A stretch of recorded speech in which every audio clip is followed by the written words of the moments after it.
Hello students, welcome back to my channel. Today we are going to study about the prism. A prism is a triangular shaped object made of glass having two triangular and three rectangular faces. See, this is a prism. इस prism में two triangular surface होती है.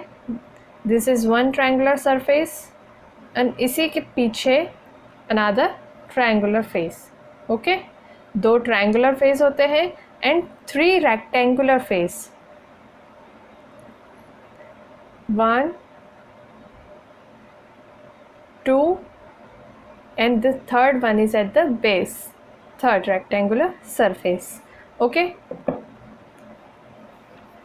the angle formed between the two rectangular faces is called angle of prism. अब ये दो rectangular surface के बीच में जो एंगल फॉर्म होगा, this angle is known as angle of prism. Okay, this angle is known as angle of prism. अब हम पढ़ेंगे इसको थोड़ा डिटेल में. जब भी कोई वाइट लाइट इस प्रिज्म से एंटर होती है, देन वो उस वाइट लाइट को 7 कलर्स में डिवाइड कर देता है. दो 7 colours are red, orange, yellow, green, blue, indigo and violet. ये देखिए, वाइट लाइट एंटर हुई और ये 7 कलर्स में डिवाइड हो गई. इन 7 कलर्स के नाम को याद रखने के लिए एक शॉर्ट फॉर्म यूज़ किया जाता है, VIBGYOR. See, V for violet, I for indigo, B for blue, G for green, Y for yellow and O for orange, R for red. Okay, so here AB is incident ray,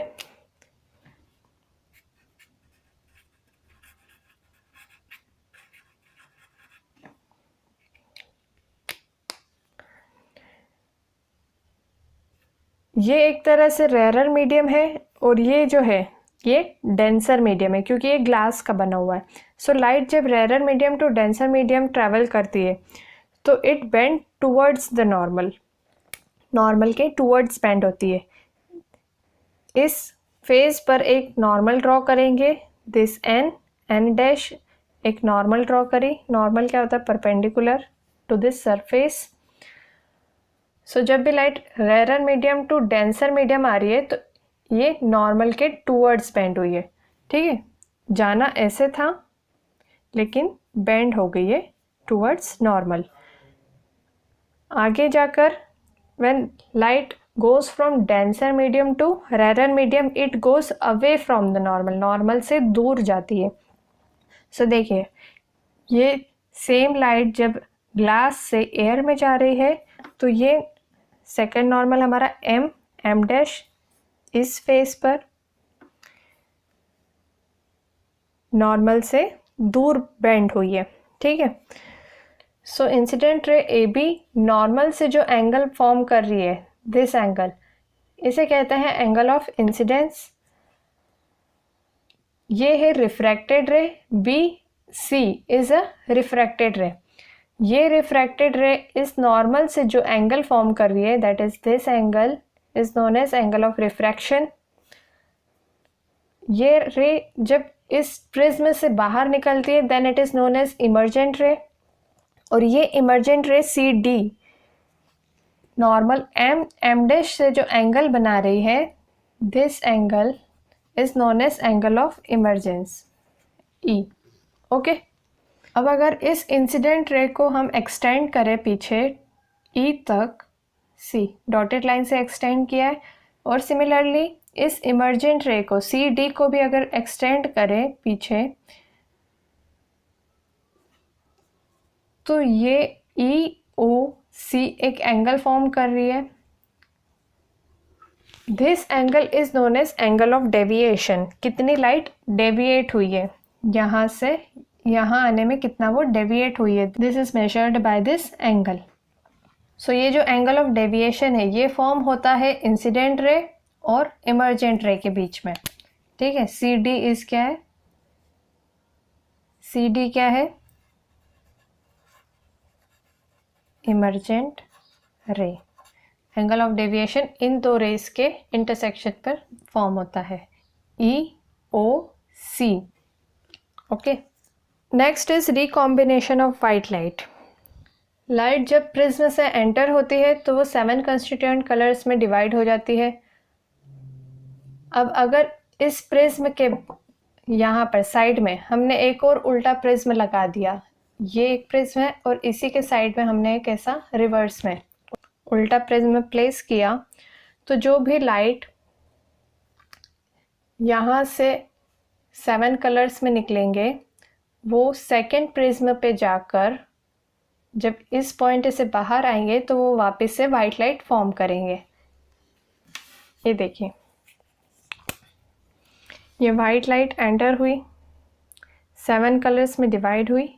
अब ये 7 colours जब इस inverted prism पर आएंगी तो ये वापस से कंबाइन होकर वाइट लाइट फॉर्म करेगी। ठीक है, सो इसको कहते हैं recombination of a white light. Next is dispersion of a light. We know that the white light consist of 7 colours. अभी हमने देखा विबग्योर, अगर कोई वाइट लाइट की बीम इस प्रिज्म से पास होगी तो वो 7 कलर्स में डिवाइड होती है। सो वो splitting of light into 7 colours is known as dispersion of a light. See, ये वाइट लाइट एंटर हुई और 7 कलर्स में डिवाइड हो गई, स्प्लिट हो गई। ये जो स्प्लिटिंग ऑफ वाइट लाइट है into 7 colours is known as dispersion of light. और ये जो बैंड फॉर्म हो रहा है इस बैंड को कहते हैं spectrum of a white light. The band of 7 colours is called spectrum of a white light and this phenomena is known as dispersion of light. हम देख सकते हैं कि अगर ये इंसिडेंट रे को हम एक्सटेंड करें सेम यहाँ पर भी और इस साइड से इस इमर्जेंट रे को एक्सटेंड करें तो इन दो के बीच में जो एंगल फॉर्म होता है that is called angle of deviation. So angle of deviation जितना ज़्यादा उतनी लाइट ज़्यादा डेविएटेड हुई है। तो हम देख सकते हैं कि रेड लाइट है वो कैसे लीस्ट डेविएटेड है, सबसे कम एंगल फॉर्म कर रही है।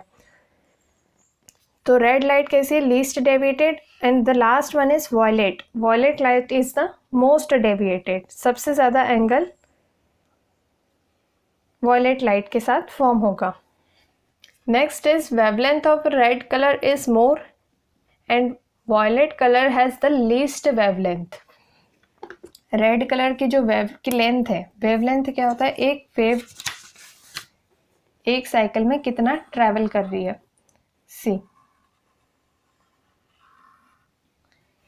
This is a complete cycle known as one wave. इस वेव की जो लेंथ है उसे कहते हैं वेव लेंथ, और यही लेंथ रेड कलर के लिए ज़्यादा होती है लेकिन ब्लू की जो लेंथ है वो कम होती है। ये लेंथ ब्लू में कम होती है, ब्लू कह सकते हैं या फिर वॉयलेट भी उसी ब्लू का एक शेड है।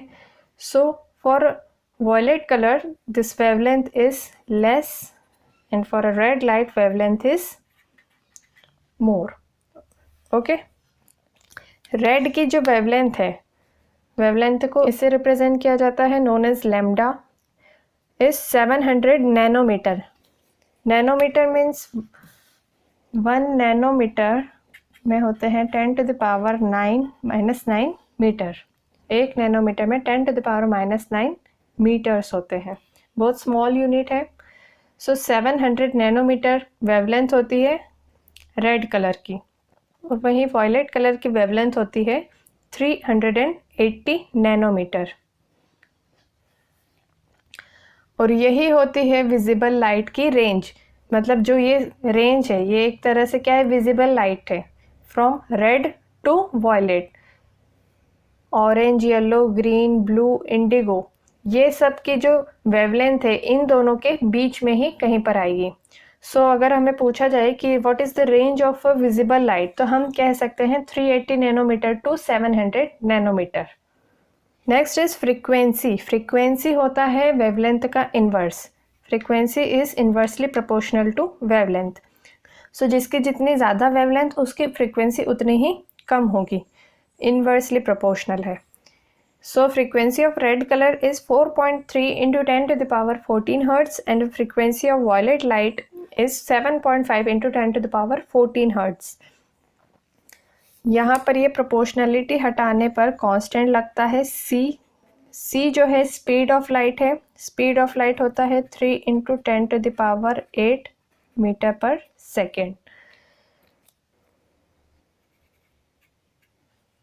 वॉयलेट की वेवलेंथ कम थी लेकिन फ्रीक्वेंसी ज़्यादा है, वहीं रेड की वेवलेंथ ज़्यादा थी तो फ्रीक्वेंसी कम है, एक दूसरे के इन्वर्सली प्रोपोर्शनल है। सो ये टॉपिक यहीं पर एंड होता है। नेक्स्ट वीडियो में हम स्टार्ट करेंगे एटमॉस्फेरिक रिफ्रैक्शन। Thank you.